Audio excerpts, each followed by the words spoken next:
How are you? Did you make it through the holidays? I hope they were peaceful. This is Candice, or Sister Minh with Happy Catastrophe, and I am so glad you're here in my cabin tonight.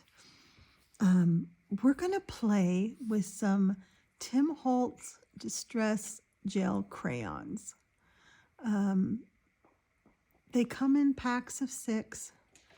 And there's like 16 of them, and they're kind of crazy. They're kind of hard to get. They're kind of expensive. I've heard that they're going to be discontinued. I don't know. I'm not seeing that in the market. But so I know some of you have them. And you're like, what do I do with these? And we're going to think of them as something in between a King Art gel stick and a Neocolor 2. They can be used in both ways. And we're going to do a lot of experimenting because I need to find the best way to use them in different papers. I'm going to try it on Amazon paper. Wish me luck. And then we're going to do some work in this book, Harry Potter Sweets Treats, which probably most of you don't know I have. This one was I almost didn't purchase this because I'm not into coloring food. But, oh, it's Harry Potter. And it's really good paper. So I got it. I'm actually really enjoying it. I'm working on a couple of pages right now and one double page spread. So, all right.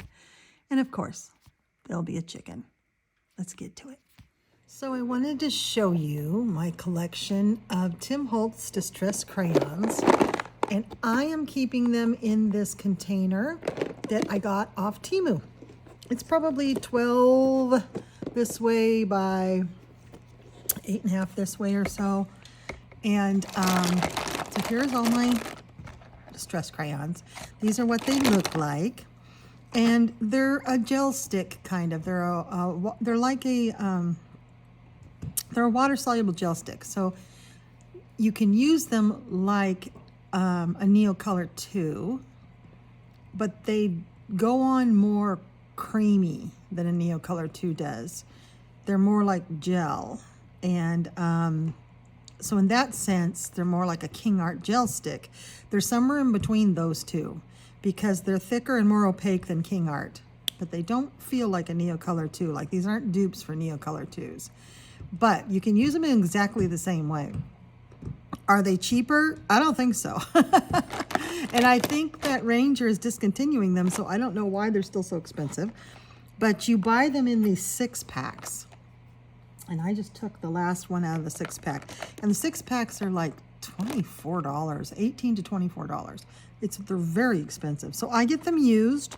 I find 6-packs used. And I keep, in my swatch book, I keep track of which sets I have. But I also cut off these, which tell me which set I have. So they go clear up to 16 plus. So yeah, it's an investment. So I just get them as I find them used. And he calls them water reactive pigments. Now, the Distress watercolor pencils of his, which look very similar. Let me get those for you. Okay, so the Distress watercolor pencils come like this, and there are 6 of these, and these have 8 in them a piece, and they are as expensive as the 6 of these. These, I believe, are possibly, I'm not quite sure, but because there's so many of them, I think they might be every single color in the Distress ink line. These are a selected, curated palette. He didn't actually replicate every single one. He just sort of cherry picked them. This is my newest one. Let me show you a used one. I haven't used any of them out of this newest one. And I have purchased some of these and received some of these as gifts. So I have some amazing people, some amazing, amazing friends. So they open up, and you have this piece, which is used as a palette. And I can do some, I can show you actually tonight, actually, I could show you me using these in another coloring book. because I love these. See, these are more like paint on a stick. So whereas these, you can scribble on the paper and use water. They take less water. So these are pretty good at using like a Neocolor too. Or you can scribble them on a palette and use it from there. Or you can use it straight from the tip. But it's hard to get enough pigment that way. Or you could use them without water, which I'm going to show you how I did both ways. These, to scribble on a paper, too much of it comes off, and then it takes too much water. Although if you watch his very long video on these, he does scribble and then add water, but he's using cardstock to make cards. It doesn't work in coloring pages to do it that way with these. With these, the best way to do it is either to scribble on a palette and add water, so you have watercolor paint, because these are basically watercolor pigment. So you can just make paint out of them. Or what I like to do is use it off the tip.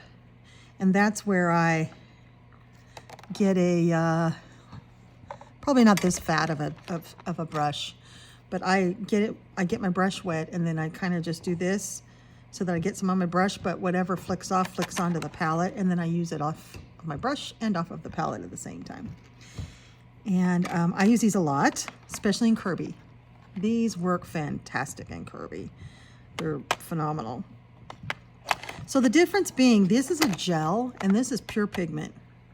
So these feel more like Neocolor 2s, but you can't use them like that.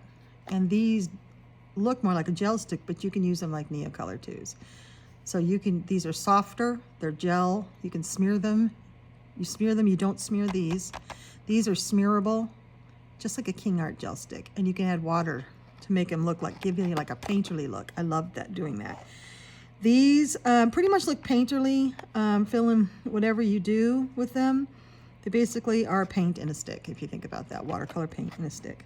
In a beautifully curated distress ink line.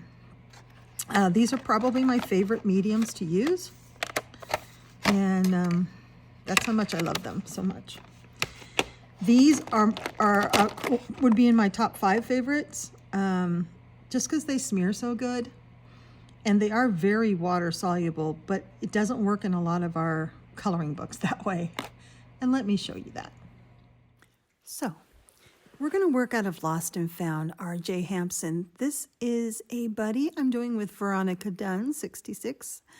Veronica and I chose this one. She's doing the light colored in the front of the book, and I'm doing the darker ones in the back. And so I'm going to start with this green. Now, I've already used this on the trees in the back. And this is the peeled paint color. And the way I'm going to use this, with the trees, I started trying to put it directly on there and then used a wet paintbrush to blur it out. It did not like the water, but here I'm showing it to you again. I've just put down the color on this tree, and now I'm going to use a wet paintbrush to blur it out. See how well it dissolves in water. The trick is with Amazon paper, I found, is to have just the damp, just enough water, a damp brush, because this paper does not take water, and it also makes the color bleed through. So it will bleed through on Amazon paper, but only if you use water. And that's okay, because most Amazon printed books are single-sided.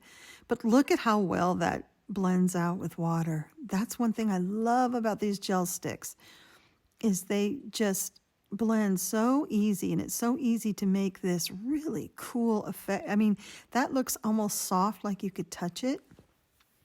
I'm finding on Amazon paper, it doesn't become a smooth look. It stays kind of soft and fluffy and fuzzy, which is actually absolutely perfect. Something about the paper kind of makes it not, well, maybe also because I'm using less water, is that it's not dissolving evenly.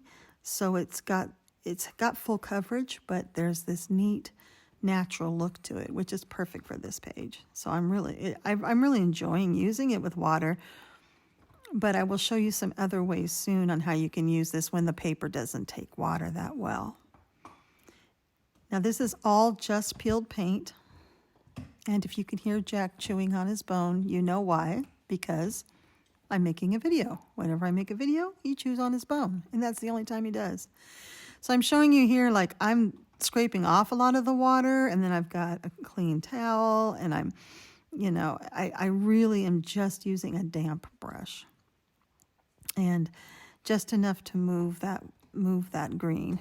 And I found out that wasn't quite enough water. I had to take another little dip. So I'm putting the green underneath.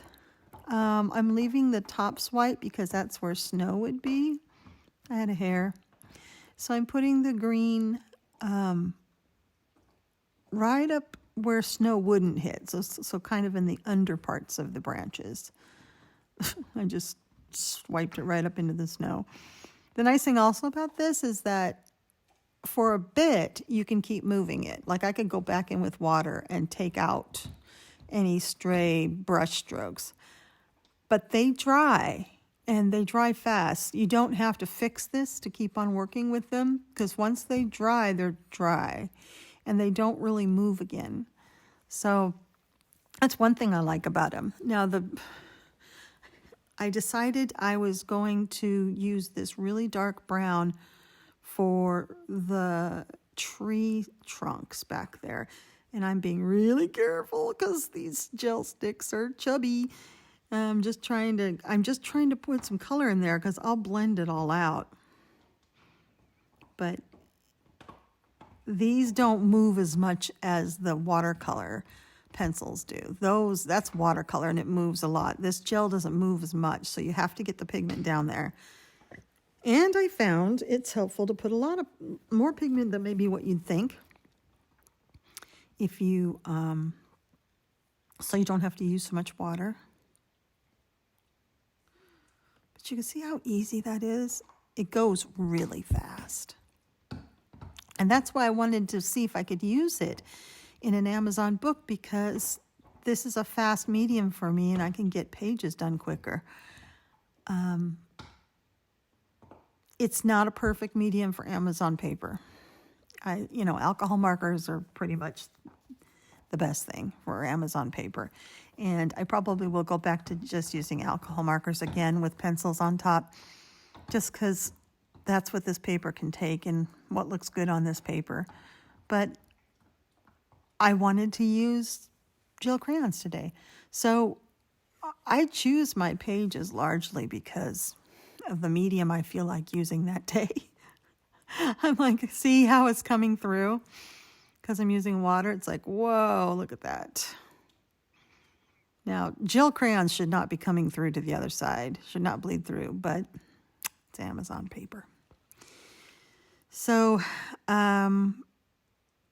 next, I think we're going to tackle the snow. And I got iced spruce, which is a really light blue. Oh, I'm doing it on the birch tree. And I think this time I'm going to try a different technique. This is taking pigment from the tip. This works very well with the watercolor pencils. However, as you'll see, it's harder to get the pigment, it's a gel stick. So it's harder to get any colored pigment. Plus, this is a very light color. It'd be like taking a wet paintbrush to a King Art tip. It feels just like that. It doesn't really get a lot of the pigment. It's not like a Neocolor 2. Ooh, check out that fancy ceramic palette. That was a gift. And that is from Tara at Three Dog Coloring. She sent me a box of things, and you're going to be seeing them, and I'll be showing them to you in action. And she sent me this ceramic palette. I've never had one. Never. I use take-out box lids and stuff. Pieces of plastic. This ceramic palette is so cool. So I tried rubbing it on the palette and picking it up off of there. That can work. I've tried, and here I'm using it more like how I use the Distress watercolor pencils, is just getting it wet and flicking it like that. So anything that flicks off lands on the palette and I can use it. And then, and that's how I end up using it. And there I start getting some more pigment. I think I just had to get the stick wet enough to be able to draw it off. So this was a better way to use the crayons in this Amazon paper. This seemed to be it didn't crinkle the paper as much, and it didn't really bother the paper. I mean, I don't know why I'm using the same amount of water in my brush, but maybe it's because I'm not mixing it so much on the paper. And here I'm picking up some of the brown. I thought this tree needed a little bit of brown. So I'm actually just taking a damp brush and picking up some brown from the background because it's not dry yet, and just adding little pops of brown onto it. Stealing the brown from the tree trunks and putting it on this tree because I'm too lazy to, reach 6 inches to pick up that color, which is sitting right there. I'll just take it from another part of the picture. I'm lazy. Okay. And here's the Panda Fly white gel pen. Don't you love those Panda Flies? Absolutely love them. So I'm going to put some snow.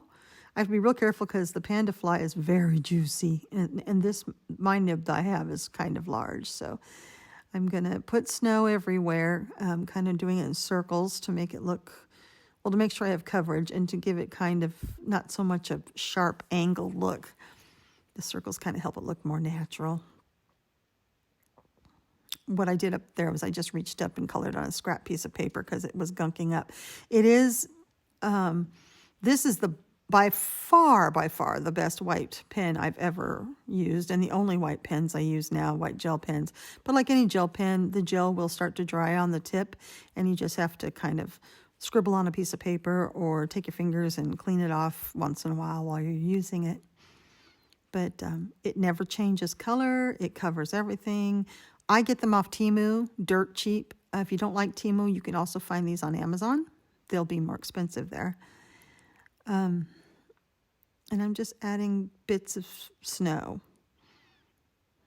I will be adding more snow in the sky and stuff later, I think, if I remember. But that just kind of gives the illusion that there's snow coming down. And plus, I love this white pen. I just like using this white pen. I buy them in packs of like 5 or something, 4 or 5. And I use them now exclusively. I have all my other white pens still. Keep thinking I'd pull them out, but every time I do, I'm so disappointed. They're not near as smooth and juicy as these Panda Flies are. So I'm just adding snow, kind of heavier on one side, lighter on another, trying to make it look a little natural. Don't know if it does. But I did feel like these, if there's snow on the trees in the foreground, there would be snow on the trees in the background too. So I added that in. Now here on these foreground trees, I got to make sure I cover the black lines as well as all of the white. See there, I just had to clean off. It was a little gunky. And then it flows good again. So I'm using the circular motion again. Now, if I get it kind of thin like I did there, I'm always tempted to just jump right back into it and add some more. You really can't. See, I'm trying right here and it's just not working. You have to let white gel pens dry, and then you can put more on top carefully. If you try to add more after you've got it in because it's thin and it's still wet, you'll move it around, which makes sense. I mean, it's gel, acrylic gel, and it's got a dry time. So let it dry. Also, if you want to add color to it, like you want to add shadows, like a light gray shadows on the snow that you've made, I just read in a book the way to do that is to let it completely dry, the white gel pen, and then carefully use an alcohol marker. That would probably work the best. A water-based marker might reactivate the gel pen. I'm not sure. But in this case, the book told me to use an alcohol marker and just gently dab color on it.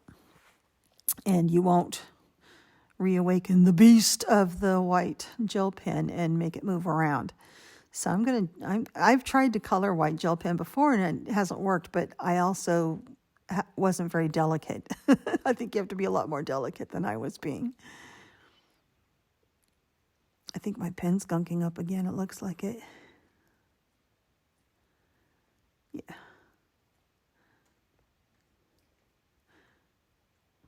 Yep. There you go. Good job, Candice. Clean your tools.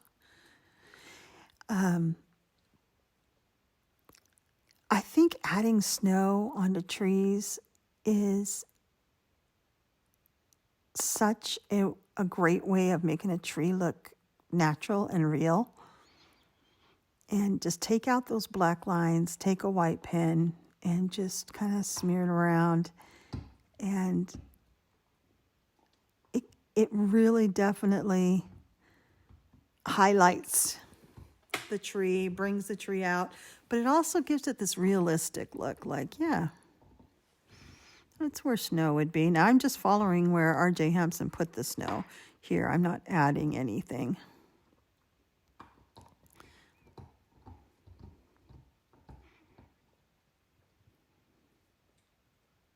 We can all listen to Jack chew his bone. So how have you been? My holidays were good. I had my birthday a week before Christmas, and that was lovely and very peaceful. And then Christmas. And we all said no presents this year. We say that often, and always someone breaks it. But this time, no one did. No one did. Because I don't need any more presents from my family. I just want their love. And the only thing I really am into acquisition anymore is coloring books and coloring stuff, and they don't understand that anyway. And plus, I just don't feel that's the, we're all in our 50s or older, and I don't think it's something we need to do anymore for each other. I think the spirit of Christmas is more about being together at this point, because I've got several folks in my life who are at the end of life, so we just wanted to be together. It was a lot of fun. So now I'm going to try these gel crayons on better paper. And you can see I've done this with some acrylic markers and a shiny gold Language gel pen. And this is one of those kind of like really highly designed pages that are very tricky and intricate that I love to just zone out on. So I had a blast with this page, doing this page. But now I need to get to the actual items, the actual images, not the background design. So I decided I'd try 3 different browns. This lighter brown, kind of a cafe latte type brown. And then I have I decided, whoops, he would probably be lighter up on his legs too, wouldn't he? And this was my first try. I'm going to put it down on the page and add water to it like a Neocolor too. So this is my first experiment with working with this. And those green lines are lines I put down because I thought at one point they would help. I don't know why. They're also in a gel stick of something. And then I use this one, Gathered Twigs, which is slightly more cocoa-y brown. And then the last one I think I use is Ground Espresso, which is really dark. So I'm just putting the lighter. This is how I work often with anything that's water soluble on the page, is I'll put all the, like I do this with my Albrecht Dürers. I put it all down with the shades and everything, and then I add water so that I can blend it all together real well. It's so hard to go into these fiddly little lines because these are not pointy mediums. They're fat and stubby at the end, and I was having a real hard time adding color. And then around the very edges, I'm going to bring in, I think, Ground Espresso. Yeah, the dark one. I'm going to bring that in, and we're going to get these really undersides, the side things that might not see the light. Trying to give him some dimension. And he is a chocolate frog. I think I put the green lines because I was going to make them green. And then I was like, oh, wait, these are the chocolate frogs you eat. These aren't, okay, I have to make it brown. Okay, I was going to stop there and just see because I was afraid to add any more on the legs. And then I got my damp brush and I got a bigger brush this time because there's more pigment to move around and it's a bigger space. So I thought I'd have better control with this. And I get it wet and I flick it to make a point because it needs a point. This brush is kind of nearing the end of its life, I think. It's having a hard time making a point anymore. I do finally get there, getting it wet and flicking it. There we go. And then I add water. And right away I can see I don't have enough pigment on the page. And I'm sorry for the glare. There'll be some times where it's shiny from my light, especially with the water reflecting it. It feels like I'm moving the pigment too much. So I'm trying to dry the brush out. And here I got the brush a little wet. And then I think, well, I'll just move it then. I'll just go with what it's doing and just move it. I more wanted it to blend than move around like a paint, but it is moving around like a paint, and it's starting to look like a paint. I mean, this looks very painterly to me.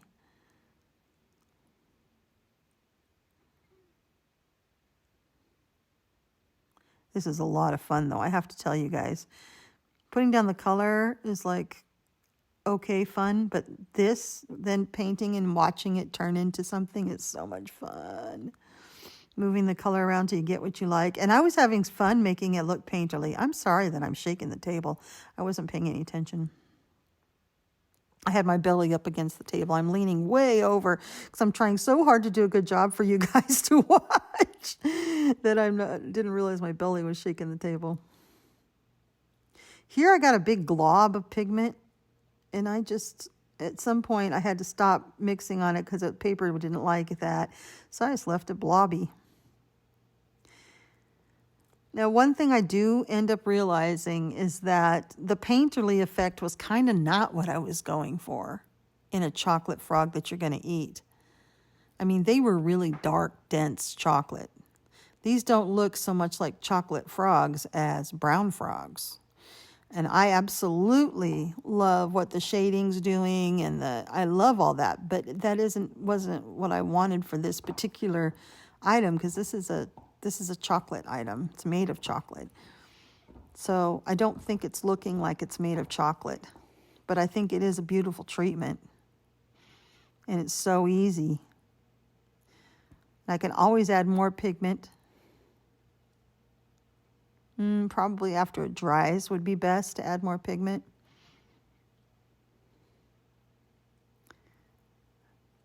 But I love how this looks. I would do this for maybe Ken Matsuda, his animals, would be really good. I do use these in Kirby books.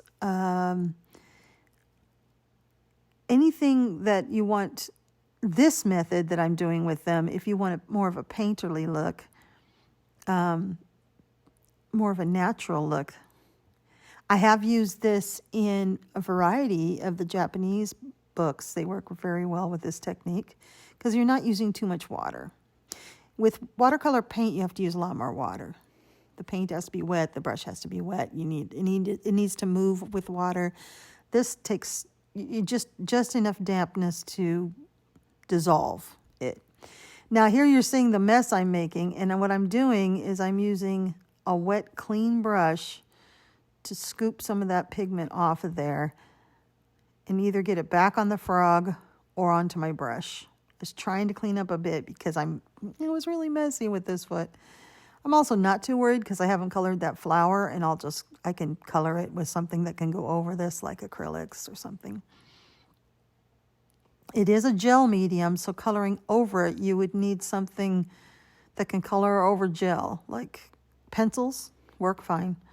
But if you want something that's not pencils, acrylic. I was trying to get that blob up, and then I realized, nope, I'm going to let it dry there and just be there. I think I do have a dog hair in there, though. That I picked up, yeah. We don't need Jack's hair. But I love the imperfections. I really just am loving how this looks. I'm trying to see if I can get that green to dissolve. I don't remember what I used to put that green on there. I don't know what it is. But oh well, it's there now. So I finished with the frogs, and there are definitely, I tried different things with every frog. As I got up here towards my ladder frogs, I figured out one thing I needed was a lot more of the pigment. So I laid the crayons down. This was the first one, and it came out really light. They dry really fast too. So subsequent ones I laid down and they were darker and they're more chocolatey. I'm thinking I like them because they look kind of realistic, but I was going for them looking chocolate. So I may darken up and smooth out some. I may use this as a base and then go in with maybe just some regular old crayons or something. You know, I'm always trying to avoid using pencils. But just to give it kind of a smooth treatment and from dark to light and such. The base layer I've laid down is good. I did lighter on the back and darker towards the sides. So yeah, pencil or something like that might work. I might use, yeah, I think I might use pencil. That might work the best. If you let it dry overnight, and if you're really careful, you might be able to do another layer of the distressed crayons over it and wet them again.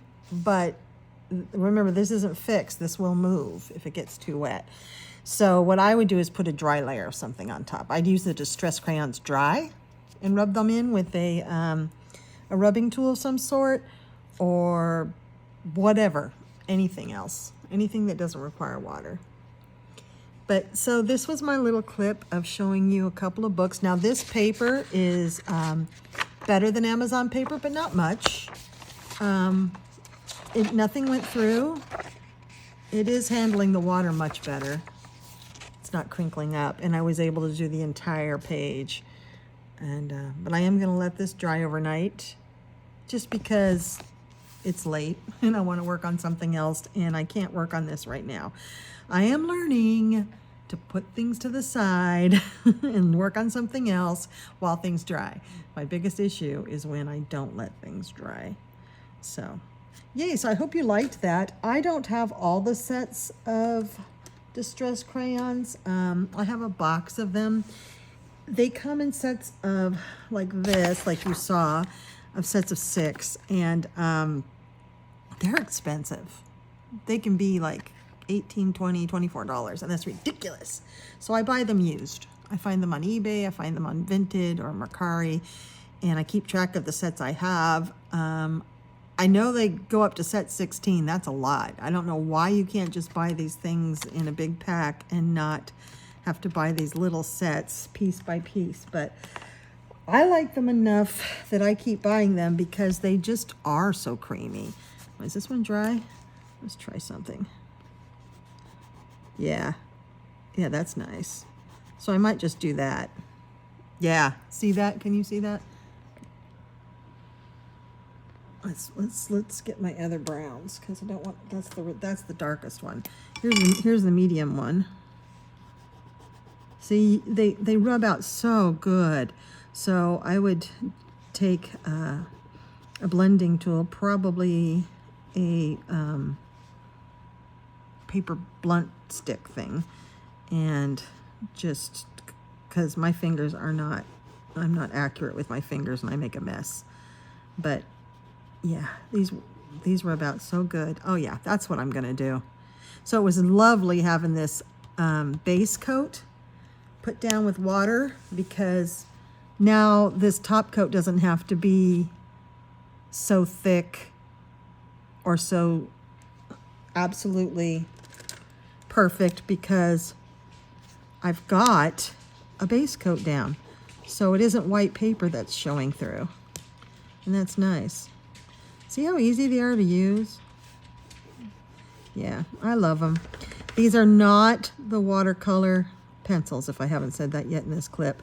The watercolor pencils are used very differently. I do not put them on the page and then blend them out. I blend them out. I do different things with them. They do not work. They require too much water. But this can be blended with just a little bit of water. I like that. Yeah, I'm going to get my blending stump to do his feet and such, but that looks pretty good. That's kind of more what I was going for, more chocolatey. Now compare that to this one. And this one is just got the bottom layer on it. But then you start putting more layers on it. This one isn't quite dry. I need to be careful with that one. But yes. Oh, wow. I'm really going to like this. This is such a fun page to be working on. Okay. Thank you for watching this little clip. So I revisited the Lost and Found page because I noticed that this paper was just not taking the water, even the little bit of water I was using. It's interesting that water on this really, really bad paper makes distressed crayons and gel sticks bleed through, which is weird. That's something they should never do, but this paper is just it's just like tissue paper. I'll show you what I did. I want to put a book underneath it. My Million Christmas Cats book, which I'm working in. So I didn't want to use any more water. So because of our experiments with the frogs, I went in and just started blending it, but I needed something better than my finger. So I went through my blending tools, and these that I got off Temu, remember the ones, I showed you this in another video. This side's foam and this side's like a felted wool, which doesn't really work for anything. It's too harsh. But this bloopy, no, this wasn't the bloopy one. This is a squishy one with the foam. It worked fantastic. And then I found this one. I forgot I'd gotten a little tiny one. Now you can get these in sets of multiples off of Temu for super cheap and Amazon for a little less cheap.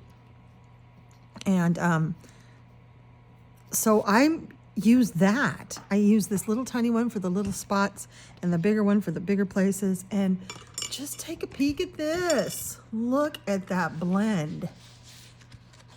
I mean, it's just so opaque and solid the way I like it. And I used it on all that stuff. I even used it over here. So I was going to show you. I wanted to show you that on this doggy here. I decided I'm going to make the dog black and white. My dog, Jack, is mostly black and white. And I think I'm going to make white patch, rest of him black, maybe some white. I'm looking at Jack right now. He has black ears and some white head. Okay, that'll work. We'll work on his body for right now. I just want to show you what these can do. So first we're going to lay the color down, and we lay it down fairly thick.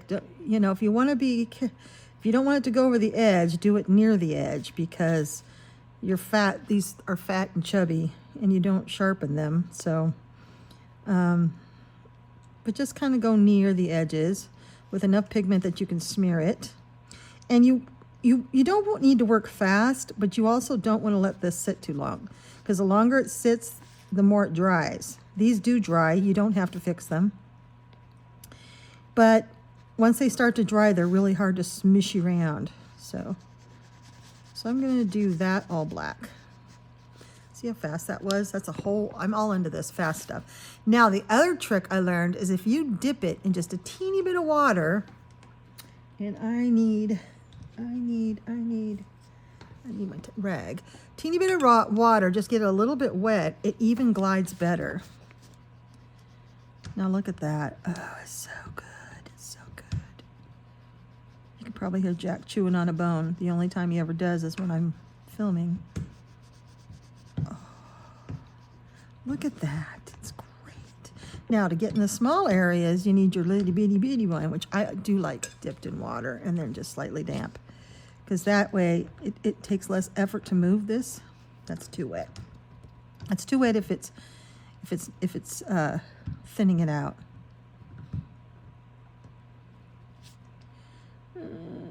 I'm not very good at this little stuff, so I don't really care.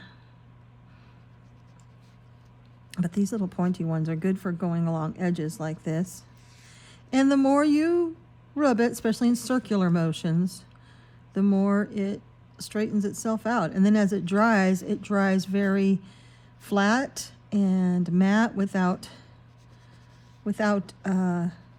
these blendy lines in it. It tends to dry really smooth. Oops, not that. Yeah. Pretty doggy. Now see, I'm going to get that a little bit wet. Also, you get some of the product on your tool, and you have to clean that off now and then. Just like any tool. You have to clean it so that it'll... See, and now I'm doing hardly any pressure at all. I mean, really just the weight of the stick. With a little bit of water on it, it really works well. So see, you can use less water on this tool, just make the tool a little damp than the paintbrush. And the paintbrush didn't quite have enough oomph to really, it dissolves the pigment, it dissolves the gel in the pigment and then moves it around. See, this has got kind of gunky again. And that gives you a painterly look, but I really want, oof, that's cool. That's a little bit too much water, but that worked out really well. I really wanted an opaque look. I've never made a black dog this way, but I experiment in pretty much every page I do. There's an experiment or two in it. If you're not going to experiment with your pages, then what are you doing? You're never going to grow. And I tell you, experimenting with your nicer paper is better than this, so experiment in those fancy books. You got more pages than you're ever going to color in your life. You know, if it doesn't work out, acrylic covers everything. If you still can't get it to work out, just turn the page, baby doll. Just turn the page. There's so many pages to color. You really can't ruin a page. I've said this before, and I'll say it a million more times, I'm sure. No page is ever ruined. It can always be brought back from somewhere. Maybe not at the day, maybe not today, maybe you're too frustrated with it, but give it some time. And plus, when I notice when I come back to pages that have frustrated me, they're not as bad as I thought they would be. Okay, I'm going to let that dry a little bit. I might put a second coat on. And then I'm going to use this one in Lost Shadow. This is a very, very light gray. I just thought I'd make his patches gray instead of white, and that might be more interesting. But I think I'm going to give him a black tip on his tail. I just like that this is so easy. Now make sure you clean your tool, because I just did black on that tool.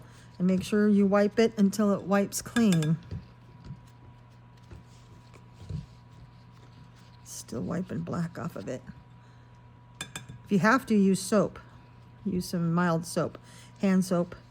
Just a mild hand soap. Or if you have dish detergent, a mild hand dish detergent. What do they call that? You know, like Dawn or something. Okay. Ooh, that's pretty. Now see, this is a dog, so he's not going to have harsh lines, so I don't really care that I'm going over. He's got fur. That's neat. So, right, again, is this the right medium to use for this particular image on this particular page? I don't know, but I just wanted to practice with it. Could I get a prettier image by, like, if I'd used alcohol markers and then pencils on top? Absolutely. Absolutely. This page would be much better with that. But I wanted to practice with these. I wanted to use these. A lot of times I choose mediums because, well, I'd have to say most of the time. I choose mediums on the fact that I want to use them, not because they're the best thing for that paper or that I could do a better job with something else. I just choose them because I feel like paints today, or I feel like alcohol markers today, or what have you. And so this day, I felt like using my crayons because they're so much fun. And this is a buddy color with the beautiful Veronica Dunn 66, and I need to get it done. So I was like, let's try it. Let's try it with gel crayons and see how it works. I don't care for the way this paper takes water, so we're not going to do that again. That was a good lesson to learn. But we do like it like this. That's kind of fun, isn't it? Now, yes, it's just black. I mean, how fun is black? But I did that same technique with everything else that's colored on here. And really liked it. Now, this around here is gel pen, Language gel pens. But all this is, and this is a Language gel pen. Anything really small and fine. But everything else, and the mice are. But everything else is these crayons. And I'm going to finish with his head, gray and black. And we might see this again. But very simple. So if you have these crayons, think about using them with a blending tool. A paper stump works too, but I really like this foam. It doesn't take hardly anything off the page. It just smears it around, especially when it's slightly damp.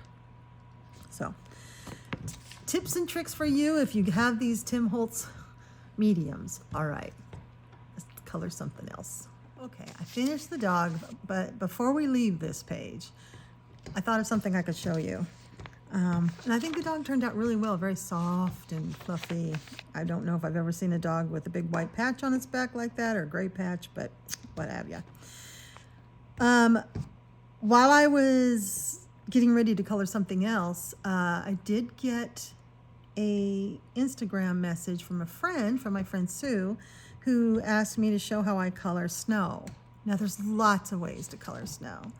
But the most important thing to remember is you don't really color snow. You color the shadows of the snow, and you leave the snow, the paper white. So I started working on here to see if it would work out, and I do like it. So we're once again going back to our distress crayons, and you can use any color you want for the shadows. You can use pinks, different pinks for a pink snow, pink glowy look, or blues. A lot of people use blues.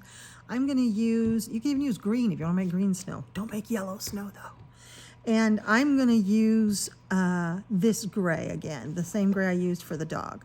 So I tried putting it directly on, let's get you way in here, directly on with my tool. And I got some on there. And what I'm doing is I'm coloring the shadows. Now the shadow would be behind the mound, right? It wouldn't be in front of this mound. This mound would be like, think of these as mounds of snow. So we're looking at it, that's the mound, so let's put the shadow behind it. And I'm just taking this gray, and I can put as many layers as I want to make it as dark or light as I want.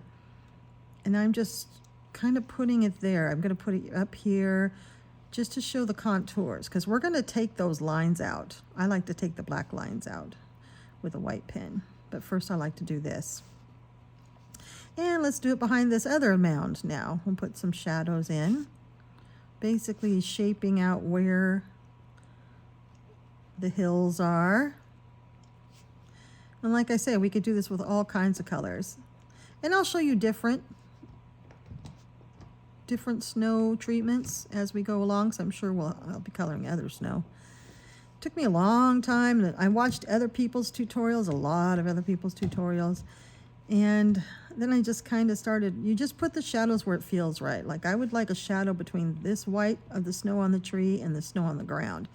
Don't know if it makes sense that there would be a shadow there, but I feel like that's really blending in together, so I kind of want to parse that out. And if you feel like putting a shadow like right in here, like underneath where the tree would be, tree would cast a shadow, right? Gosh, this is the perfect shadow shade. So I feel like the tree would cast a shadow. I feel like all this is in shadow, so I'm just going to gray this out. This is all shadow. But this snow would be shadowed. I really like this tool. It's getting gunked up. I can feel it. If it starts dragging or you're not getting the pigment out you want, you need to wash your tool. There we go. Now these are a couple of rocks, and I had a hard time whoop, making them show up because I did them sort of a light color. Maybe can I put this over? I think I used Languo gel pen. Will this go over gel pen? Yeah, it does nicely. Okay. So is that looking like shadows? Yes, it is looking like shadows. Now here, I did these as shadows. I have a funny feeling that these are actually light, but I'm putting them as shadows. It's already done deal. You could also do this with a yellow crayon of sorts and rub yellow across it, and it's the light shining on the snow. But I'm going to pretend that this is shadows. All this is shadows. And possibly I might actually put some yellow casting on the snow. Yeah, let's do that. Are we done with the shadows? Should we put shadows along here? Let me wash my thing off real good. Maybe we should put some shadows along this tree. Just kind of right in here so we can actually see that limb because it's white on white. Paper's not liking how damp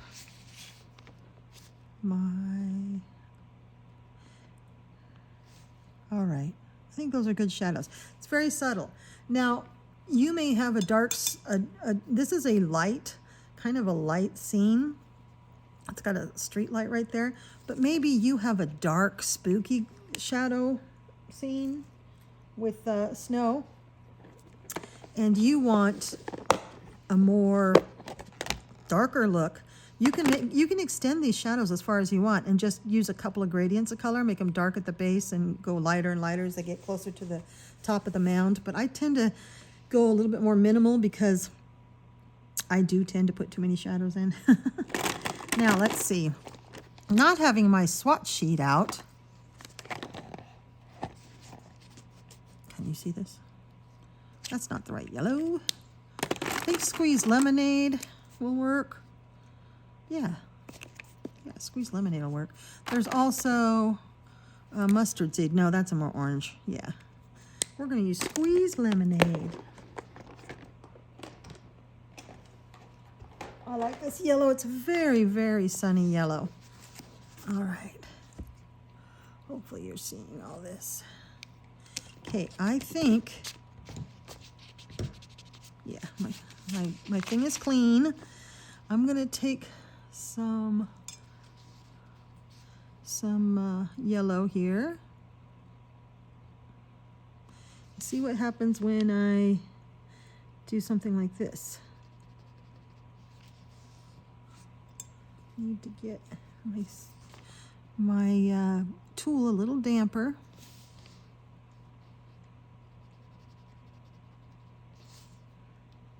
That's nice.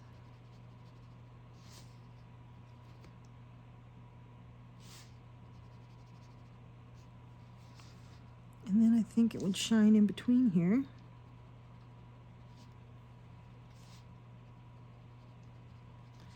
And then right over here.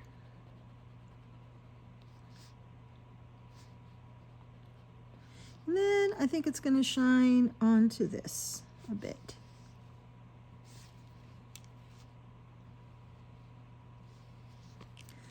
You get a lot more pigment out that way if you need it. That's kind of nice, isn't it? Kind of makes it shiny. And then I'm going to go around here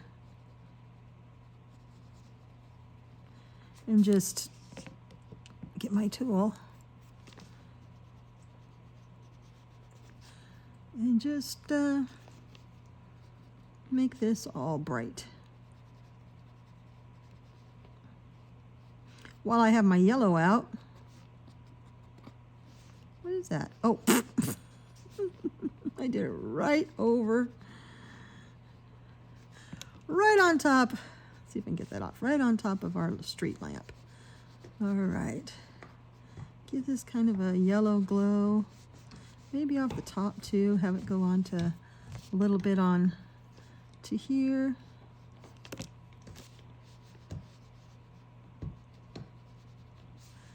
And just a nice glow to the sky. A happy little glow. Okay, I'm gonna need my other one now.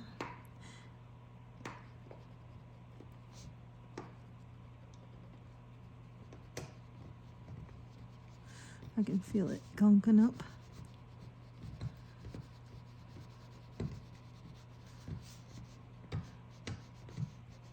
I think it would glow on this tree.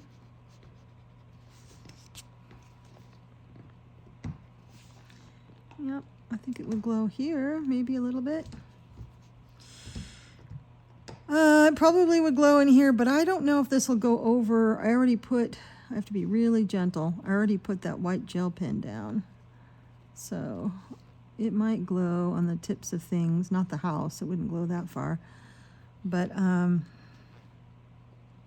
it might glow on the tips of this tree that's close. Have to use some logic. These closer trees would probably glow. There is a hair. There's a hair everywhere in my house. Yeah, that's okay. That adds a nice glow.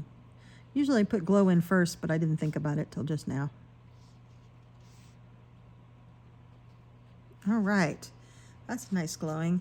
I don't know if I should put glow away because we're kind of trying to say this is very forefront, that's very far back, so I think I'll leave it like that. Now, let's take out the black lines and see how it looks and see, that's when we can test to see if we need more shadows or not. Because I don't like those black lines. Snow doesn't have black lines. Okay, these are really thin. I feel like I need to use a thinner, but I don't like any other. I'm going to use my thick one, but I'm going to be real careful. I'm going to turn this sideways. And I'm going to be real careful, not press down too hard so I don't get it too thick. Because the one thing about these panda flies, or at least the ones I bought, they have a thicker nib.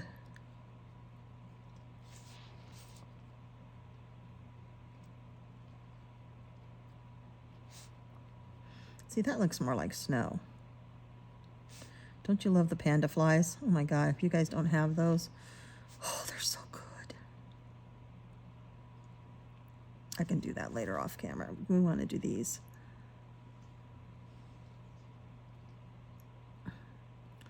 They just cover everything and they don't change color like every other white gel pen I have does. And they don't clog up.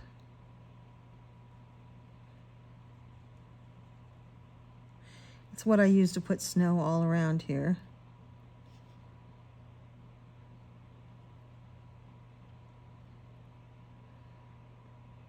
Wow, that looks pretty good, doesn't it? I need to re-put it on the tree there. It rubbed off in a couple places. That looks good, and I think I want to put it on the smoke on the chimney that's going out. I was thinking about doing that gray, but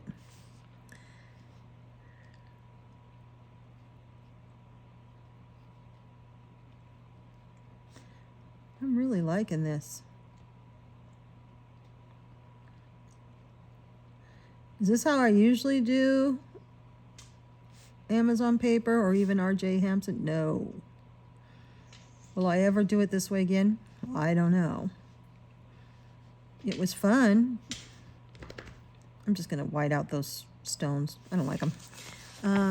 But I kind of think, I'm just going to take out some of this black line. That I like my alcohol marker with pencil on top, but isn't this pretty? I mean, this turned out pretty good, I think. I don't like some of that. There, what does that look like in the camera? See, so that's just shadows. Now that is very simple shading. Now what you could do is do deeper shadows in some places, lighter shadows in some places. Let's see, do I have a deeper gray? And I can show you that. Let's see, pumice stone is what I used. Ice spruce is really dark. What about weathered wood? What's weathered wood? Ooh, that's really blue. Why is weathered wood blue? I don't know, but that would be a gorgeous shadow if you were doing blues, which I'm not. Ooh, this little pink, this pink might be nice. I mean, you can even put other colors in snow. Snow doesn't have to be, you know, just gray. You can put pink in there, like this. Let's put some pink in.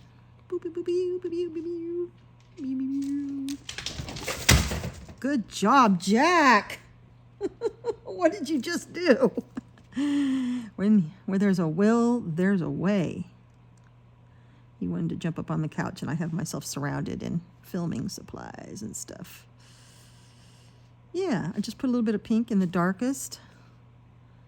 This is milled lavender, so it's kind of a pinky purple. Add a little color to the snow, because I feel like it was a little drab with just the gray.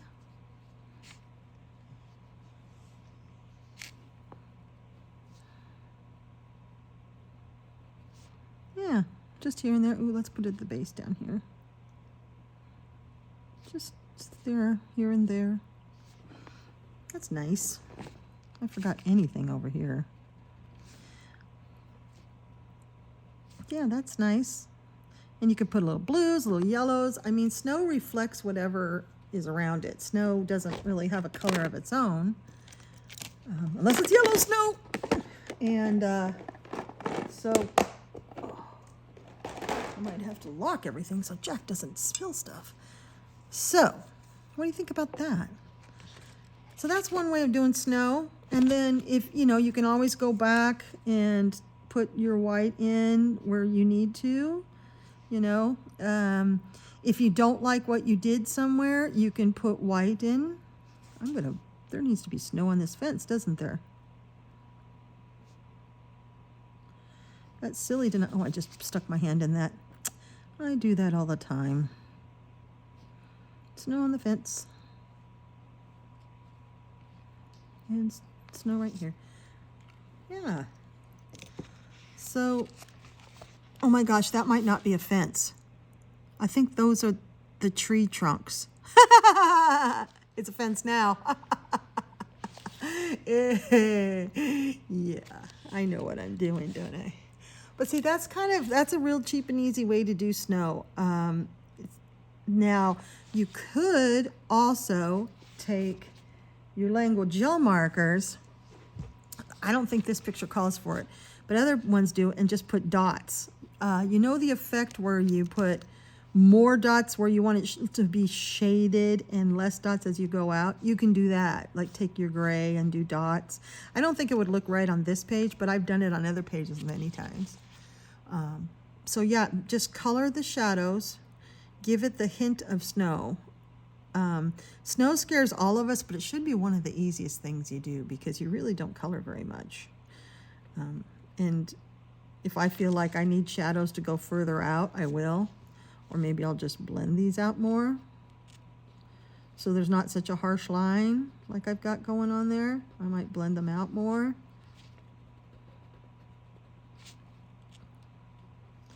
I think I've got a little bit of yellow on this or something. Or it might just be the pink blending out to a peach.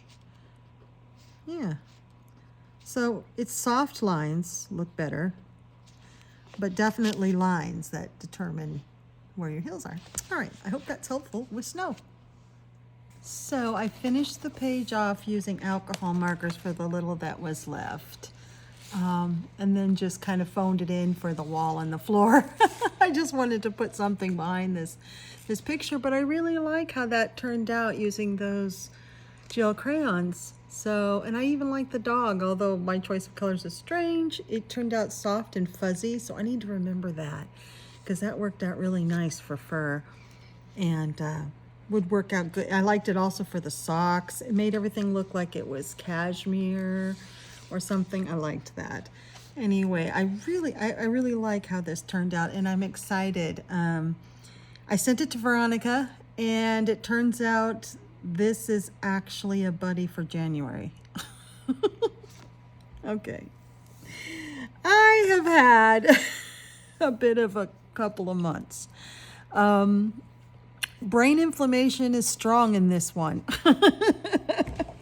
So brain inflammation isn't necessarily, in my case, my brain getting bigger. It's the inflammation is in the cells, in the mitochondria that have been destroyed because of COVID. And so the cells are inflamed and damaged. And when I have flare-ups, I have the strangest days. So my buddies have suffered because I'm sending them wrong buddies. I'm forgetting buddies. I have them written down, but I'm getting distracted a lot because my brain just kind of follows all the pretty things right now. So I'm getting distracted with, I've had some new books come in and I've been coloring in them and I get distracted with that. So, to tell you how confused I am lately, I have a friend that I was giving some marker pens to. And the first time I tried to send him to her, I sent her the wrong ones. So the next one I knew I had them in there. I knew I had the right ones and I sent it, but it was in the middle of this brain fog. And when she got them, she opened them and she got hold of me and she said, I don't know what this is. Basically, I sent her no pens, but 6 greeting cards that I had made quite a while back. My card making days have been held up because I'm now obsessed with coloring. I don't have any memory of that.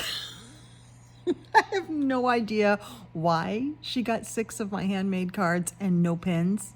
I have no idea. So she's like, I like the cards. Can I keep them? I'm like, yes, please do. And let me try a third time to send you this teeny pack of pens. Oh my gosh.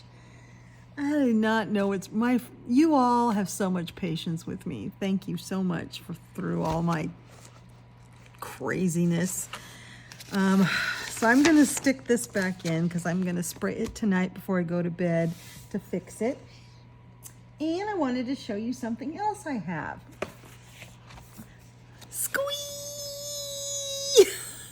I tell you how much I love Pokemon. I love Pokemon. I just love all the critters. And I have been wanting this one for a while. And if you look through the solutions, they are so bright and colorful. And I did one. I did the very first one. This was a gift from Mindy at Coloring with Cats Among Orchids. She not only gifted me this, it came in a big box. She also gifted me this. And I'm so excited because I have Looney Tunes 1 and 2. And I love them. They're really fun. They're like the perfect amount of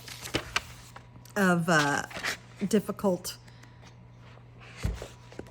And I mean, like, they're not too difficult. Like, this one is much more smaller. They're not too difficult and they're a lot of fun. I'm going to show you a couple of solutions here. I know but the one we're doing is a Christmas one. I'm so excited about it. These are really bright and beautiful and typical Looney Tunes. I mean, I was raised with Looney Tunes, Warner Brothers and Looney Tunes.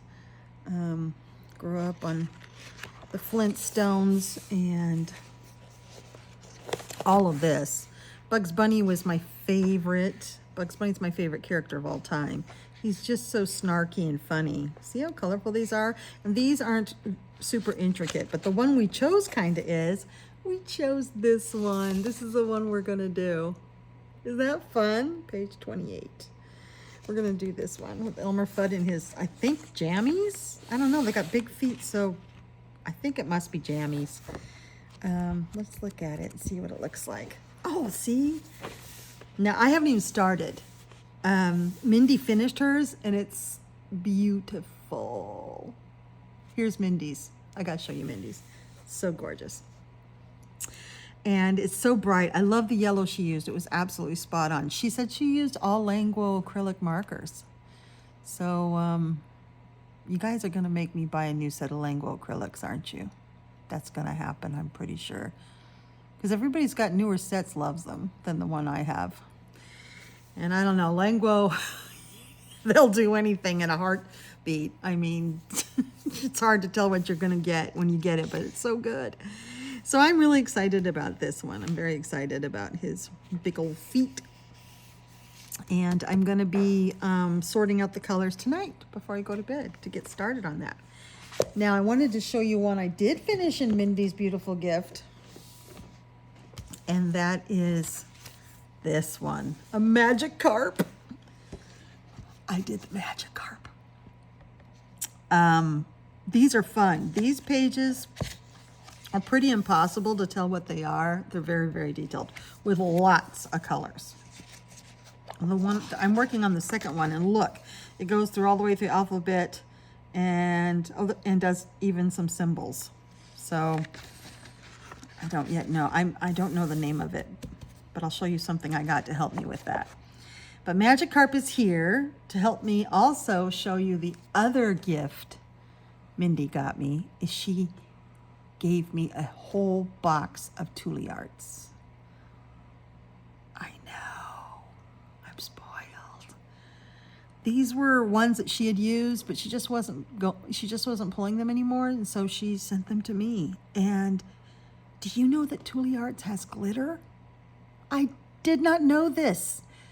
So she's got the metallics and the glitters because she bought those, and I had no idea. So I pulled out one of the glitters for one of the blues. See how it glitters? That's something I highly recommend in your color by numbers, is take one of the colors and do a glitter effect of it. Do a glitter version of it. Now, I knew all these blues were going to be water, and then I figured out what blues were him because I didn't necessarily want him to be glittery. So I picked one of the blues that was mostly in the water, and I did them a glitter Tule art, and I just love it. I love it. But he might take a break while I go finish the Christmas one in the Looney Tunes. So this book is a ton of fun. I am really excited about it. And Mindy is such a doll for sending me this plus this. These ain't cheap. These come from Lyrica, and it's the reason I don't have many. In fact, I don't know if I have any I've actually bought. I bought one. And she gave me these two, which were ones I really wanted, and then all these Tule Arts that were held by Mindy. Mindy held these pens. Oh, they're special, very special. So I've gone back to using Tule Arts because I was using the Languo, Guangna acrylic, but I'm having a lot of fun with the Tule Arts. This one was, I did this one before I got the Tule Arts. No, I got the Tule Arts at the same time. I think I had already, Looney Tunes, I'm talking Pokemon. I didn't bust out the Tule Arts for these, even though I got them from her. So these are more the Guangna. These are all Guangna and Languo gel pens. And it's nice further away. It's a little rough up close. Now this one's all Tule Arts with a couple of Ohuhus because there was just way too many blues. I did not have that many blues. And it looks great up close and far away. So I'm just really liking those Tule Arts. I'm having so much fun with them. And I'm just going to work through this book from the front to back because I have no idea what they are. I mean, I could look in the back. That looks like Pikachu. I could look in the back, but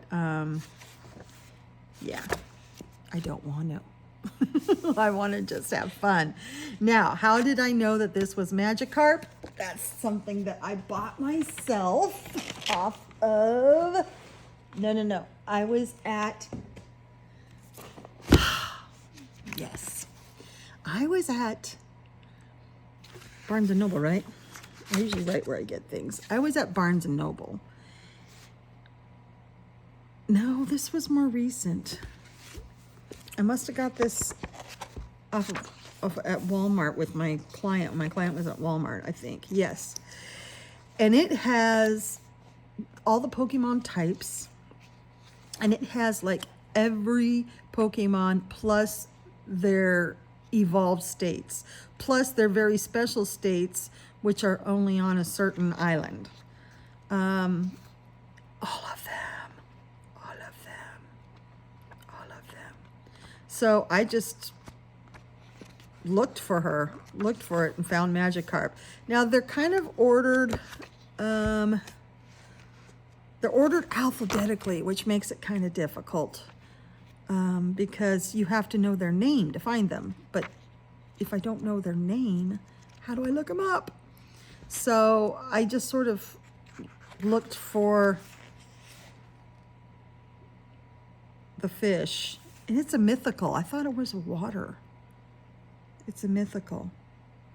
It looks like that second one is, now the evolved states are here in little tiny pictures, but the problem is that they're not with this Pokemon. You have to go to that. So the evolved one is Gyarados.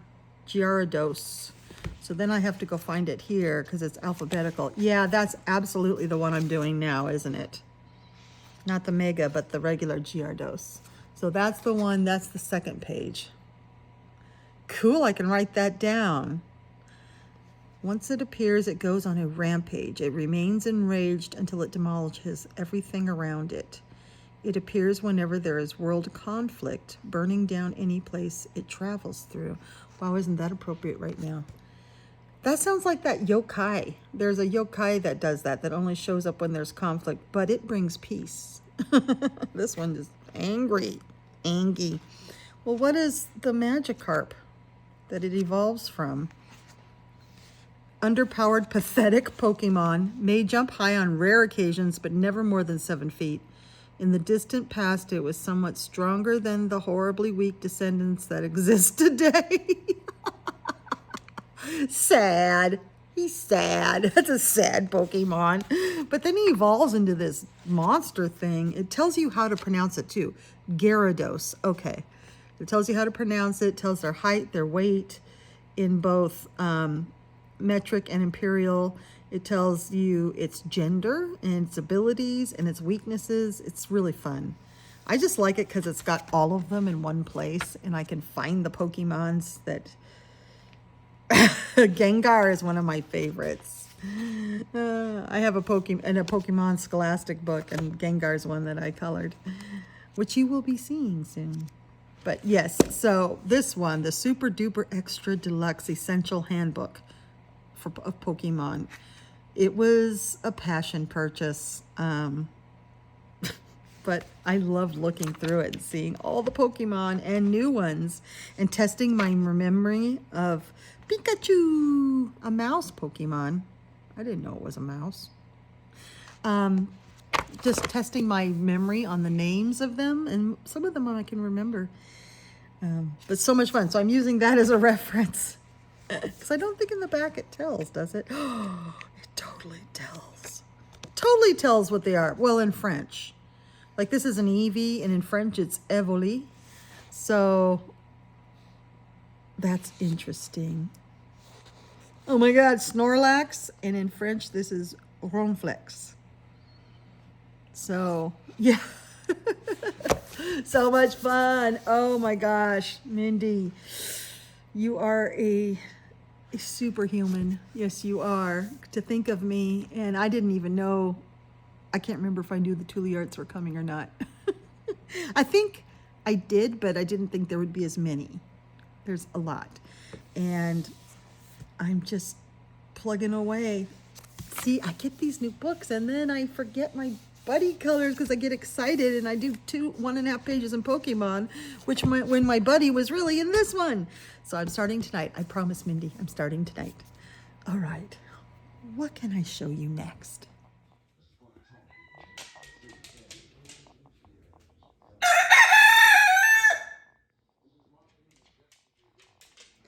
So Jett's supposed to be outside.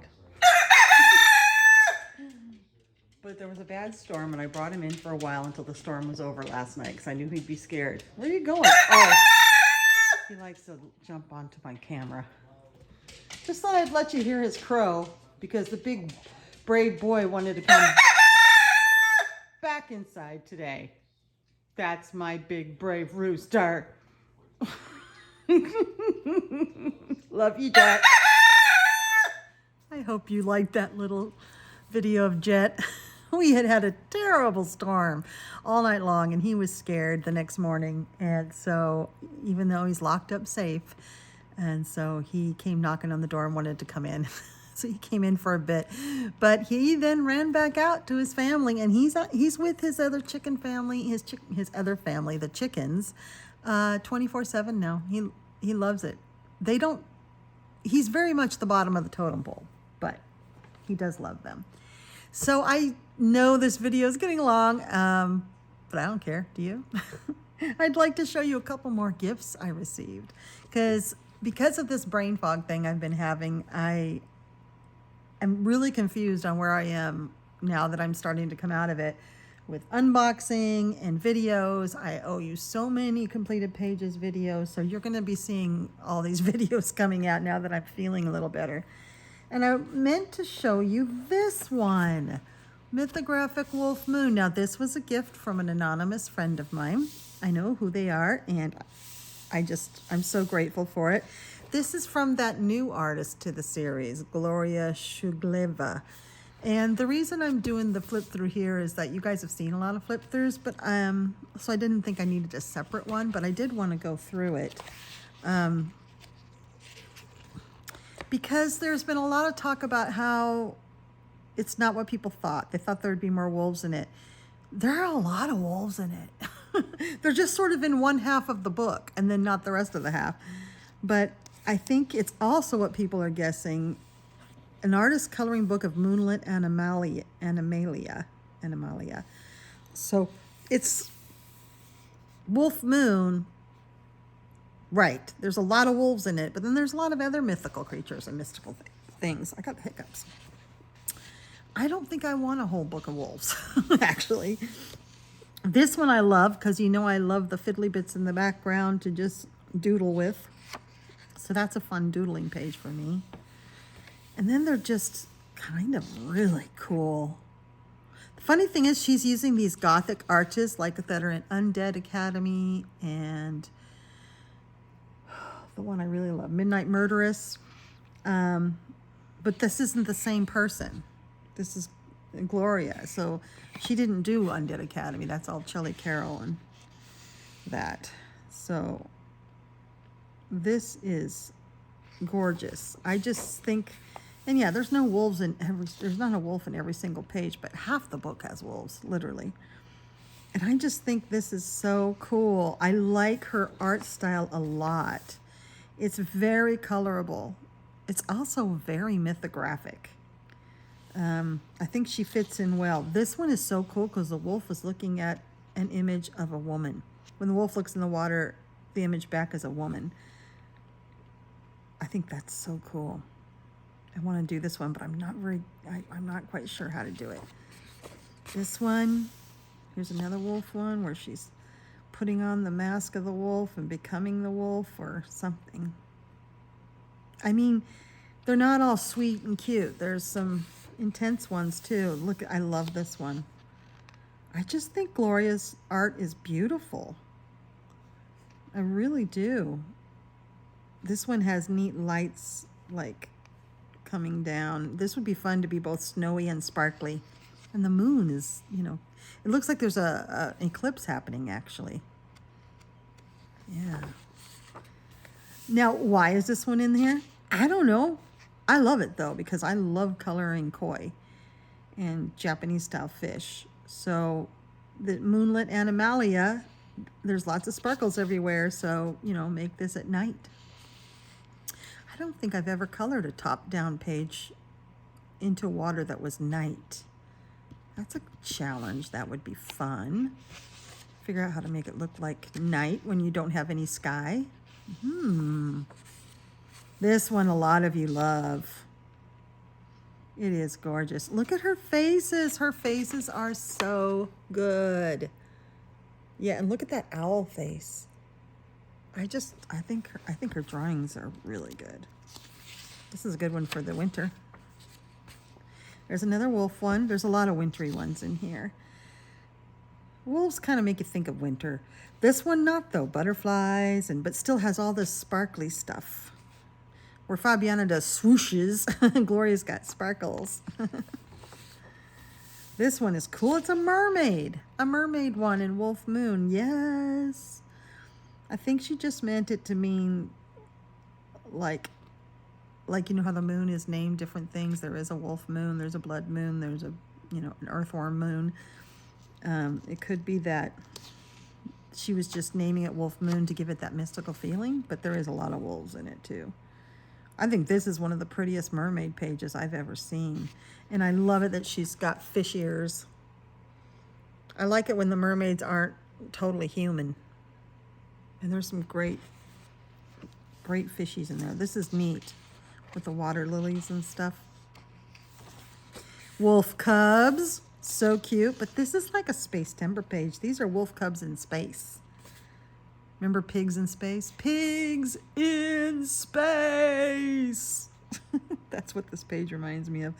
Can I even remember any episodes of Pigs in Space? Was that a Muppet thing? I can't remember. I think it was an episode. I think it was a clip in the Muppets, but I can't remember. This one has lots of planets it's looking at. These guys are mystical wolf pups. A fairy riding a wolf. Hello. Yes, let's get it all on one page with crystals in the forehead. Sure. And there's snow on the trees. Wait, is that snow? It looks like snow. I don't think so, though. I think it's just how she draws trees. This one is so neat. This one, a lot of you, I think, will do a really good job with. This has got the rhinoceros beetle and a snaily whaley and all the different little things. More snaily whaleys. Actually, that's just an empty snail shell, isn't it? Unless it's curled up in there. Lots of snails, lots of trees, there's a lot of things. The more you look, the more you see. There's a rose. I mean, things are just sort of hidden in this one. Fun. I love this one. Here's another wolf. Half woman, half wolf. Is that not cool? That's beautiful. I want to see someone do this before I try it. She just seems so exhausted. She's wearing a crown of flowers, but she's holding an actual crown. And I want to know the story. And what's this little guy down here with boots and hat on? What is that? Is that a little porcupine thing or a shrew or something? And then, I don't know. But then this deer is just gorgeous. Her drawings are so realistic without having too much stuff. And then and she just seems so tired, like she's tired of being the queen. Or maybe she's sad and she lost the person that wore this crown. I want to know her story. And I want to know that cute little guy, what he is. Okay. Possibly wolves, possibly foxes. Probably wolves, though. They got really long tails. I think that's what this is. I'm not sure. Yeah, he's sleeping on his, and his goes this way, really long tails. You can make them wolves or foxes. And there's autumn leaves around. Oh, how pretty.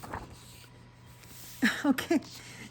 The first time I've seen, these are fairies again. I was going to say, first time I've seen humans in jars, but these are fairies.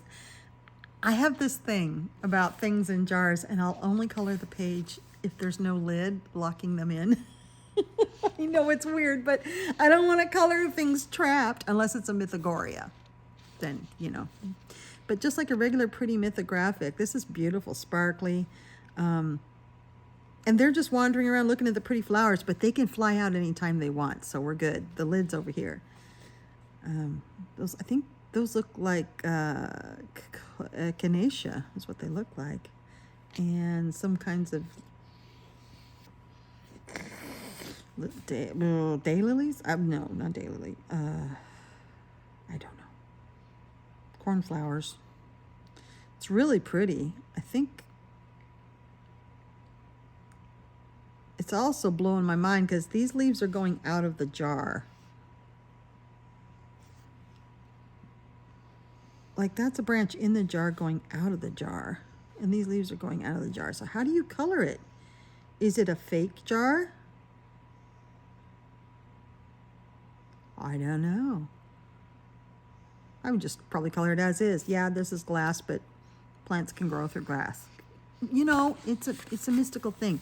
This wolf page is probably my favorite. I think I would make it look like the tree that it's kind of drawn to look like. And it's at night with the stars. I think this is beautiful.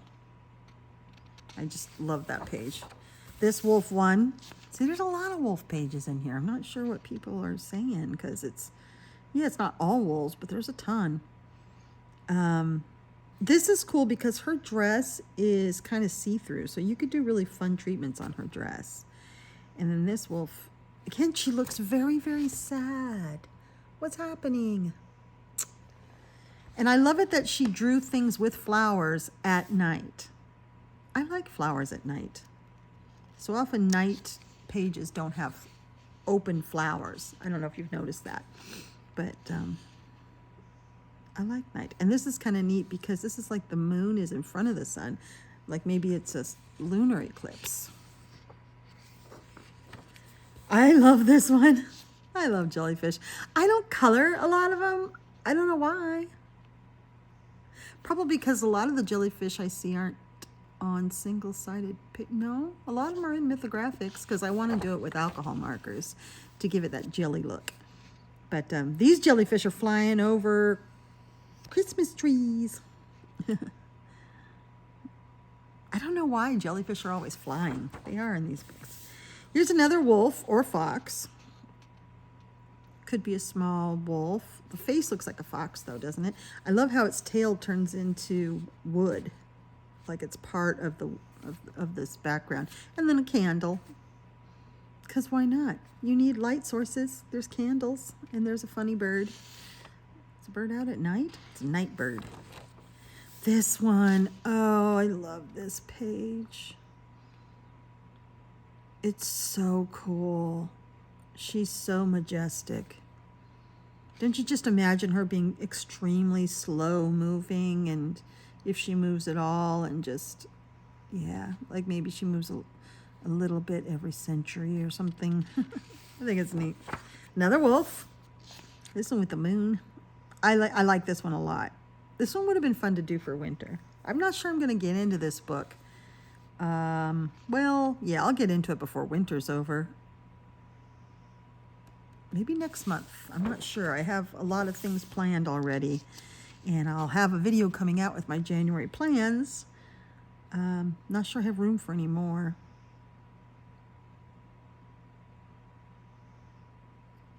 See, this is random, but it's kind of cool because nothing really is right. These are flying fish in a stream with rocks that turn out into crystals and some underwater ocean plants that are above water. Because why not? Nothing makes sense in this book. It's cool. This one's fun. Different phases of the moon. And I love that there's these flowers around in the wreath. That's beautiful. Never seen something like that. Oh, isn't she neat? This reminds me of the Hannah Carlson's Atlantis, which I have. I bought it for myself. I bought a used copy, and I have not yet colored in it. That'll change. More later. This mermaid is beautiful, but it's more stylized, like it's a mermaid that you'd see in a relief or a statue or something, or on a wall. That's how I would color it. I wouldn't color it realistic. I would color it as if it was like a relief, a fresco or something. If I'm using those words right. I love this one. These are like little people with acorn hats. I like their acorn hats. And they have this house, and there's all the sparkles again, and there's that bird. It must be a night bird. I think it's great.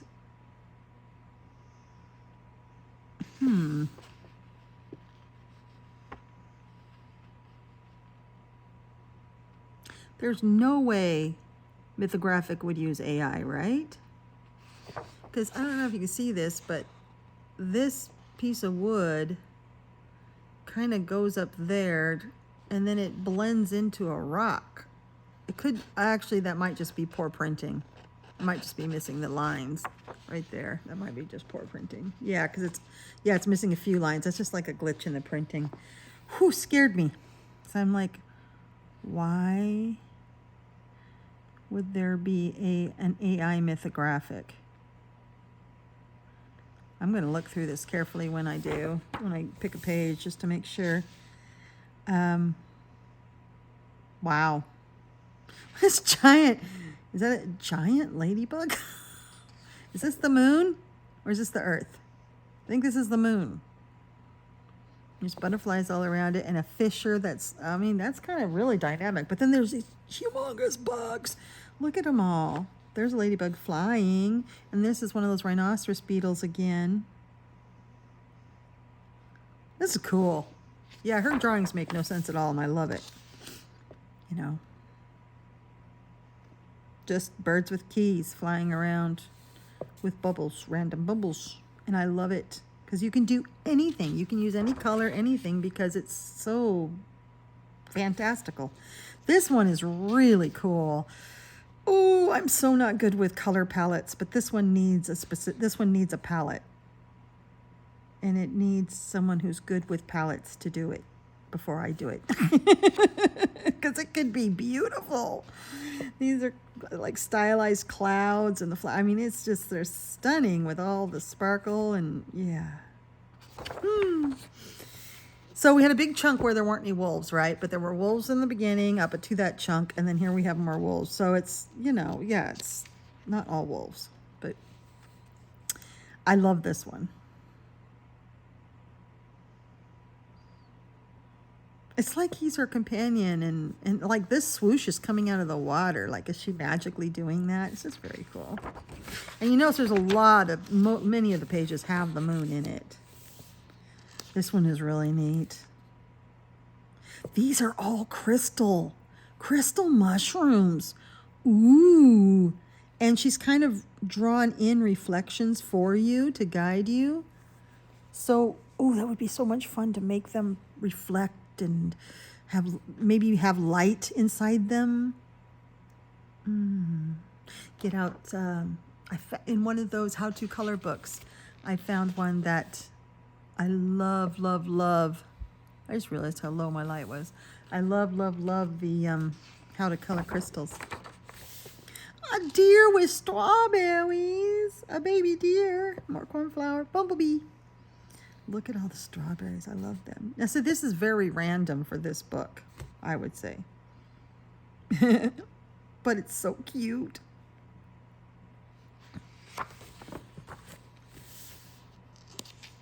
These are wolves with horns. These are jackal-wolves. And they're looking at just these glowing orbs, which is kind of cool.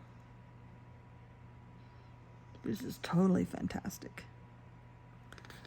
I would want to make it look fantastic, but that one kind of stymies me. Not going to color this one. Books and butterflies. That's never going to get colored here in this house. Oh, he is cool, and I don't know what he is. His tail's made of feathers or leaves. I'll make them leaves. It could be feathers, though. You can do either one. He's a Pokemon, basically. A lizard with leaves. And he's got all these little crystals back here. That's so strange.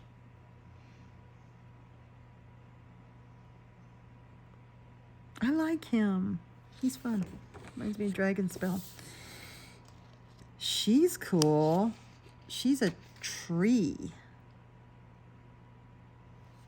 And then there's these big, like, crystal things back there. Oh, no, that's another branch. Wait, how does that work? What is that?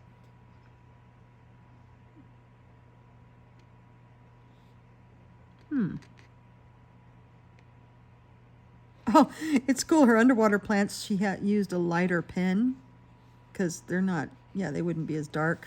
I have a hard time with that showing above and above water and underwater. This one's odd though. It's hard to know where all the branches go. Again, I hope it's not AI. I hope it's just someone who doesn't complete everything. Cool. Oh my God, that's so many crystals though. Holy cow. A tree house. Okay, let's look at the branches here.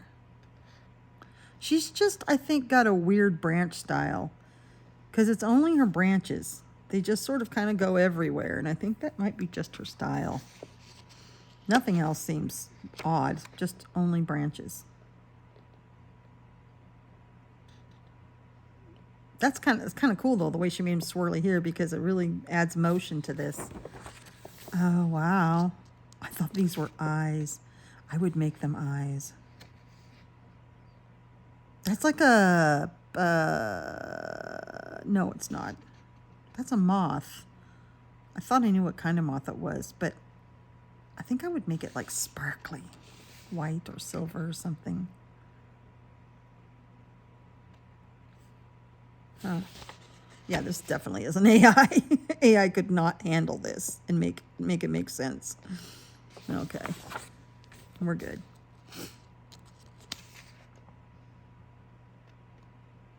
This is odd. What's happening? There's a lot of things in this. Like there's an overturned bottle back here. There's bottles. Oh no, maybe those are lanterns. Oh, this is sort of like dystopian. Like there's a lot of relics. And like things have blown apart. And then these weird celestial butterflies have come in. That's my story and I'm sticking to it. Oh, I saw this one and I love this one. I totally love these alley type scenes with the lanterns and such. She's got another one of those. I love that she's doing ladybugs flying. You never see them flying. They're always just sitting there looking cute. This is neat. I like this one. Love this one, of course. It's like a phoenix, isn't it? So now we're going through another chunk where there isn't wolves. Whew, that's a lot of crystals. Here's some geodes. Those would be fun, like thunder eggs and stuff. Yeah, that's a lot of crystals. But her heart's breaking. And books flying. Nope. Nope. Not doing books flying. This book kind of gets weak at the end, doesn't it? It's like the last few pages are just sort of a little bit weaker than the rest of it. Yeah, so is this my favorite mythographic? No. No, it's not. It's not my least favorite, though. There are a lot of pages in it that I really like. I do like her style. It's messy and yet very clear. It's just, it's confusing in a purposeful way. She's trying, it doesn't make sense, and it doesn't make sense on purpose. Is this water? Because it's a reflection and half this rock's underwater. Oh, this one will be so much fun to color. And this one, I like this one. And this one.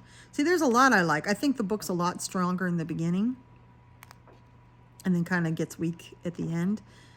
And for that, makes it not my favorite. And of course, it's hard to beat some of my favorites are, I mean, they're hard to beat. The really good ones like Cosmic Spirit and Dragon Spell. Wow, nothing beats Dragon Spell. Just when you think Joseph hit his peak at Wild Summer, like if you don't have any mythographics, you take a peek at Wild Summer and Dragon Spell. They're both Joseph, I know, but they're fantastic. They are just a step above most other mythographics. So those are good ones to look at. And then if you want a good Fabiana one, Cosmic Spirit I love, but if that's not the subject you like, her Fantasy Forest is really, really beautiful. And then anything Veronica does, I love. So yeah, I'm looking forward to getting in this. Oh gosh, this one. Someone tell me how to color this, please, because I want to color it. Yeah, I think I'm going to have to get into this in January. I'm going to have to find a place. I am done with my, you know, I focused on Mythographics last year. I'm focusing on a different artist this year. I'll put out a video. But I had so much fun doing I did at least 2 every month and more usually. And I had so much fun doing that I want to keep it to where I do 1 mytho book every month. Whether it's a graphic or a gory, I do 1 mytho page every month because I just love these. My style of coloring works well with this because I love alcohol markers, then with some pencil on top if I need it. And it works well in these books. So, yeah. Yeah, this is great. Thank you, Anonymous. I am so glad I have this in my collection. There are some really unusual and beautiful pages in here. And then last but not least, because I need to let you go to bed. It's late. I'll just finish with a fun one. This was also a gift. This is from my friend Nessa, who has sent me a couple of books. So I'll be showing you what she has sent as we go along. But this is one of the ones she sent. I love the Huldrafolk. Oh, it's just, these are by Oda Agda. And she just makes these magical little Huldrafolk. Yeah. I don't think I've shown this to you yet, but if I have, you can click off and go to bed early, or you can stay up late with me and look at this. Every time I look at this, I see another page that I want to do. Like, I already have a page picked, but now I want to do this one. So cute. And the how to color books work so well in this because there's a lot of space for you to put special effects. So that's why I'm having fun doing some of the special effects in here. And they're just so dang cute. Even their little animals have horns. Everything has horns. Little gypsy caravan. I just love it. And they just, this one is Nordic winter, so it's, the theme is winter. There's a Polar Express. Oh my gosh, I want to do them all. They're making those rolled cakes. They aren't as big here on the West Coast. I don't even know what they're called. And then they're putting decorations on it. Oh, they're making it look like a log because they put icing and then some holly on it. Oh, that's fun. I love like the garland. Ugh, it's just not cute. Just, ugh, darling. Oh my God, baby dear. Feeding them apples, feeding the birds. Not sure what those are. Everything in the Huldrafolk land is, again, mystical, fantastical. I love this bell is filled with crystals. And that she's just merrily swinging from it. And then outside is the moon. Oh, we could do our stone treatment on here. Yes, yes, yes. The one that we learned. We could do our stone treatment, how to color stone. This is a Nordic tradition that I'm not quite sure I understand. I know there is a Yule goat, a Christmas goat. That's an actual goat, but then there's something about burning the effigy, and I need to look it up. That's really cool though. Oh, and like the midwinter, the solstice. This to me, this is probably Christmas, but it reminds me of like a solstice celebration. Seems like. This looks like the wallpaper is stone and that's peeling, but I bet that's not what that is. I don't know. I love that. That's funny. This would be fun because of the light sourcing. It would be a lot of fun. Aww. Uh-oh. Their horseshoes are pointing down. That's bad luck. You always have your horseshoes pointing up. Otherwise, the luck runs out of them. This one's fun. Again, we could do our stone treatment with more mud in between. That would be fun. And she's eating something with, it looks like porridge and butter, maybe? I'm going to pretend that's a marshmallow and it's something with marshmallows. Toy store. So cute. I'm doing a multi-level toy store for January that you'll see in the January pages that I'm really excited about. Wow, that's scary. He's walking across a log. While he's writing, that's like distracted driving right there. That's their version of texting while driving. You should be paying attention to this roly-poly log that's underneath you, dude. Is she wrapping a carrot? No, I don't know. It's not a carrot. Oh, they're doing paper crafting. Oh, I see. They're folding paper and making it. Oh. How fun. I love this whole scene things. I like to do that. I like to color scenes like that. The fact that everything's stone is fun because we know how to do that, right? It should be easy. I love it that they're bringing medicine to the town. I think that's so cool. And I think they're writing like ice, floaty ice. I love it. This is the one I selected with one of my fun bookmarks. I love the hanging dried oranges, and I just love him sleeping and her reading a book and the laying down little monster. I just thought this was really sweet, and there was a lot of things we could do with the snow globe, with the sky outside. There's just so many things that could be done that I don't really know how to do.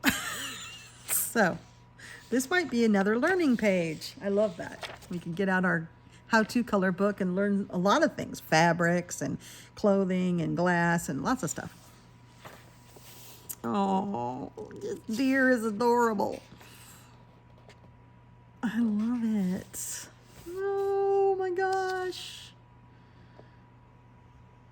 Are they sneaking? They're sneaking. That's sweet. Oh, those look delicious, whatever that is. They got cherries on top. This looks like it's in a yurt.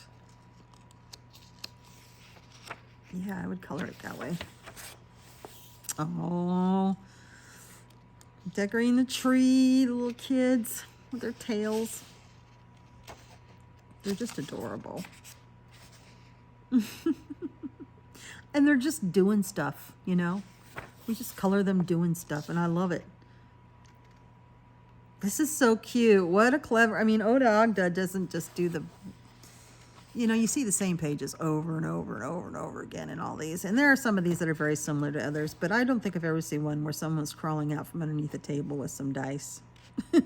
That's fun. And see, there's lights here and a light and fire, and you could make this fabric looking like woven.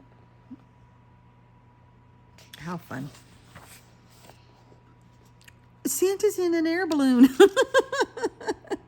Okay. These are yurts. How fun. Yeah, here she's drying the oranges so that they can hang them.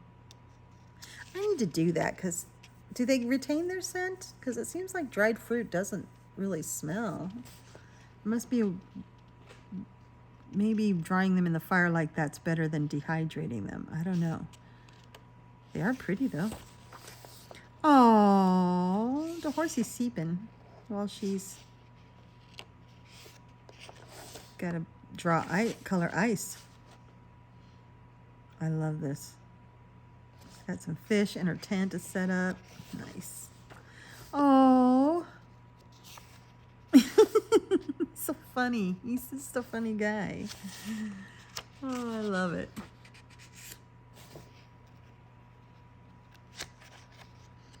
Glog instead of grog. And candied apples. Maybe that's his name. No, she sells mittens. He sells glog, which might be candied apples. Oh, and I love to have the cinnamon and the oranges simmering. I like to do that. Simmer cinnamon and oranges. And maybe some herbs from my herb garden. It smells great in here. So cute. Oh, that's a baby Huldrafolk. I haven't seen a little baby before. And here looks like some traditional foods and some herbs hanging. This is really sweet. There's the medicine. Has it been delivered? Why is there a cave? maybe that's where, maybe it's a stop in their trip. And everybody's resting and she's going to play a little tune. They're so happy. Look at the hair on that one. I love it. Oh, so cute. Huldrafolk hair and skin practice. Now I have that giant Huldrafolk book where you can practice things, but she also offers them in her newer books in the back. So I don't know if it's in all the books, but oh, Nessa, this is such a delightful book. Thank you so much. And thank you for being with me this evening in the cabin. This was a lot of fun. It was all done in one evening, sometimes, except for Jett crowing. That was done earlier. But it's been a nice, cold, wintry December evening, and it's a couple days after, no, it's the day after Christmas. Christmas was yesterday. So it's just a time to be cozy and to have you over and do a bunch of stuff. And we'll do it again very soon.